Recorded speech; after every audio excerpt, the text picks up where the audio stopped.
الحمدللہ، اللہ تعالیٰ کا لاکھ لاکھ شکر ہے کہ مالک الملک نے اپنی یاد کی توفیق اور موقع عطا فرمایا۔ لاکھوں اور کروڑوں درود حضرت محمد مصطفیٰ صلی اللہ علیہ وآلہ وسلم پر، جن کے طفیل مالک الملک نے یہ مہربانی عطا فرمائی۔ سامعین کرام، اللہ تعالیٰ نے قرآن پاک میں ارشاد فرمایا، اعوذ باللہ من الشیطان الرجیم، بسم اللہ الرحمن الرحیم۔ ایک بڑی جماعت اگلوں سے اور ایک بڑی جماعت پچھلوں سے ہوگی، اور بائیں ہاتھ والے کیا خستہ حالت ہوگی۔ بائیں ہاتھ والوں کی جلتی لو اور کھولتے پانی میں اور سیاہ گرم دھوئیں کے سایہ میں ہوں گے، نہ یہ ٹھنڈا ہوگا اور نہ یہ آرام دہ۔ بے شک یہ لوگ پہلے بڑے خوشحال تھے اور وہ اصرار کیا کرتے تھے بڑے بھاری گناہ پر، اور کہا کرتے تھے کہ کیا عجیب ہے، جب ہم مر جائیں گے، مٹی اور ہڈیاں بن جائیں گے تو کیا ہم دوبارہ زندہ کیے جائیں گے؟ اور کیا ہمارے پہلے باپ دادا کو بھی؟ آپ صلی اللہ علیہ وآلہ وسلم فرما دیں کہ بے شک اگلوں کو بھی اور پچھلوں کو بھی سب کو جمع کیا جائے گا ایک مقررہ وقت پر، ایک جانے ہوئے دن میں۔ پھر تمہیں اے گمراہ ہونے والو، اے جٹلانے والو،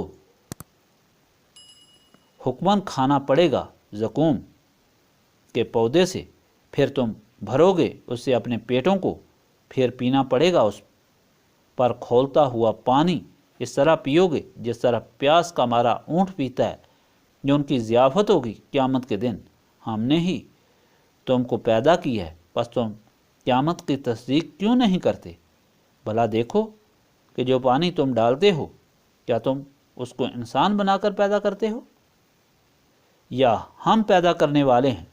ہم نے ہی مقرر کی ہے تمہارے درمیان موت، اور ہم عاجز نہیں ہیں کہ تمہاری جگہ تم جیسے اور لوگ پیدا کر دیں، اور تم کو اس صورت میں پیدا کر دیں جس کو تم نہیں جانتے، اور تمہیں اچھی طرح علم ہے اپنی پہلی پیدائش کا، پس تم کیوں غور و خوض نہیں کرتے؟ کیا تم نے دیکھا ہے جو تم بولتے ہو؟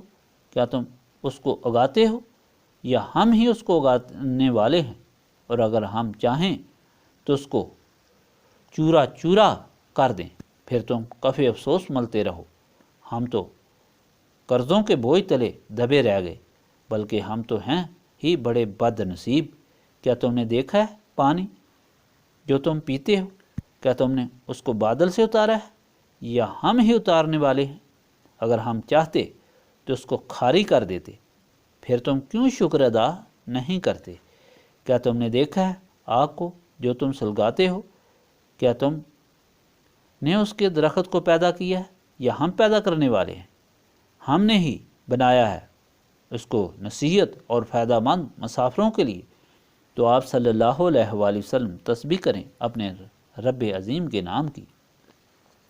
پچھلے فرمان میں آپ نے سنا، فرمایا گیا کہ جس دن سے ڈرایا گیا ہے وہ بہت سخت ہوگا، زمین تھر تھرا کے ٹوٹ پھوٹ جائے گی، پہاڑ ریزہ ریزہ ہو کر اڑ جائیں گے، اور لوگ 3 جماعتوں میں تقسیم ہو جائیں گے، ایک دائیں ہاتھ والے وہ بڑی شان والے، ایک بائیں ہاتھ والے وہ سخت پریشان اور عذاب والے، اور ایک وہ جماعت جو سابقین کی جماعت، اس میں زیادہ لوگ نبی پاک صلی اللہ علیہ وآلہ وسلم کے دور میں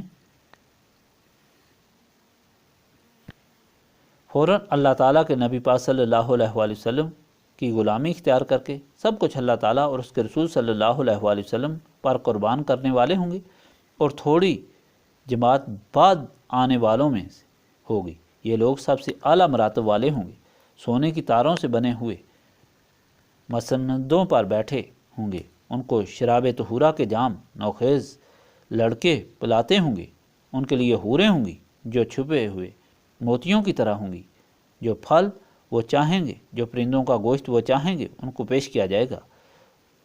دوسرے دائیں ہاتھ والے جنتی، جن کو ہر قسم کا پھل پیش ہوگا، لمبے لمبے سائے اور آبشاروں کے درمیان اونچے مسندوں پر بیٹھے ہوں گے۔ یہ بڑی جماعت پہلے والوں میں سے اور بڑی جماعت بعد والوں میں سے ہوگی، یعنی نبی پاک صلی اللہ علیہ وآلہ وسلم کے وقت اور بعد میں حضور پاک صلی اللہ علیہ وآلہ وسلم کی غلامی میں داخل ہونے والے ہوں گے۔ آج کا فرمان تیسری جماعت کے متعلق ہے، یہ بائیں ہاتھ والی جماعت ہے، یہ منکرین اور باغیوں کی جماعت ہوگی۔ یہ گرم پانی اور گرم لو سے جھلستے ہوں گے، سیاہ دھواں ان پر چھایا ہوگا اور یہ ہمیشہ گرم رہے گا۔ یہ لوگ دنیا میں تو عیش و عشرت میں تھے اور تکبر اور غرور سے گناہ کرتے تھے اور بڑے گناہوں پر وہ اصرار کیا کرتے تھے، اور جب انہیں راہ حق کی طرف لایا جاتا تھا تو تعجب کرتے تھے کہ جب ہم مر کر مٹی اور ہڈیاں ہو جائیں گے تو پھر زندہ ہوں گے اور ان کے باپ دادا بھی اٹھائے جائیں گے۔ حضور اکرم صلی اللہ علیہ وآلہ وسلم کو حکم ہوا، آپ صلی اللہ علیہ وآلہ وسلم فرما دیں کہ بے شک سب جمع ہوں گے، اگلے اور پچھلے۔ اس وقت پھر ان لوگوں کو زقوم پیٹ بھرنے کے لیے دیا جائے گا، پھر ان کو ابلتا ہوا پانی پلایا جائے گا۔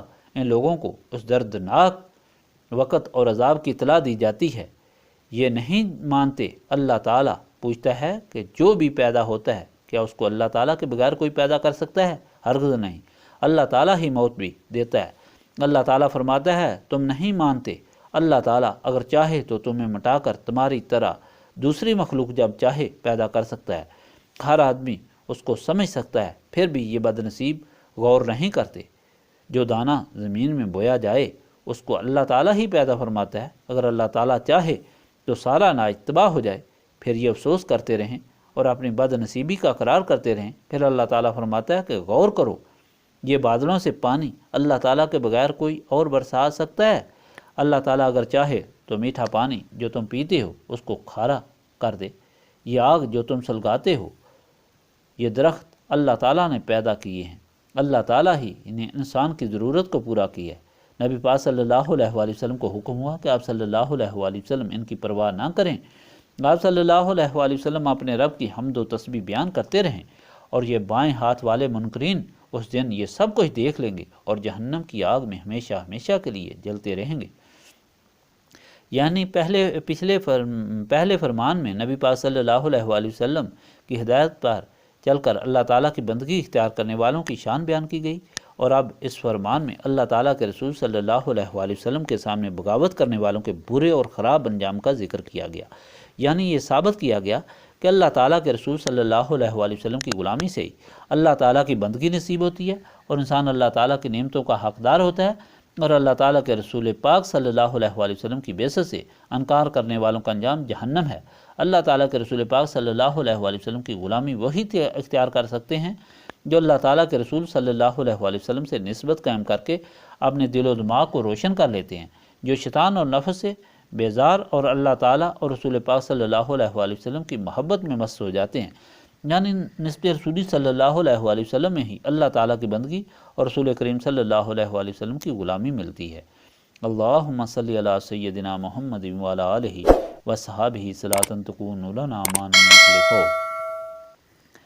لا الہ الا انت سبحانک انی کنت من الظالمین استغفر اللہ العظیم الذی لا الہ الا هو الحی القیوم واتوب الیہ استغفر اللہ العظیم الذی لا الہ الا هو الحی القیوم واتوب الیہ ربنا تقبل منا انک انت السمیع العلیم وتب علینا انک انت التواب الرحیم۔